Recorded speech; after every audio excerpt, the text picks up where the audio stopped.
بسم اللہ الرحمن الرحیم الحمدللہ رب العالمین الصلاۃ والسلام علی خاتم النبیین صلی اللہ تعالی علی حبیبہ محمد وعلی آلہ وسلم۔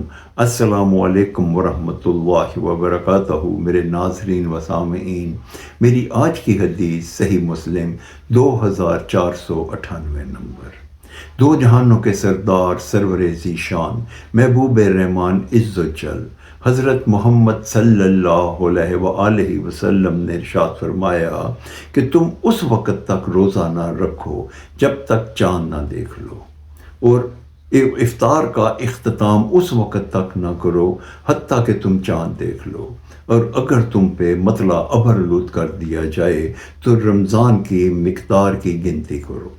اس حدیث مبارکہ کا یہ مفہوم ہے کہ ماہ رمضان کا چاند اگر نظر نہ آئے، بادل ہو جائیں، مطلع ابر آلود ہو جائے اور چاند نظر نہ آئے تو ہم روزہ نہیں رکھیں گے جب تک کہ کوئی دیکھنے کی گواہی نہ مل جائے، اور جب ہم گواہی مل جائے تو ہم روزہ رکھ سکتے ہیں، اور اگر کوئی گواہی نہیں ملتی تو ہم روزہ نہیں رکھیں گے۔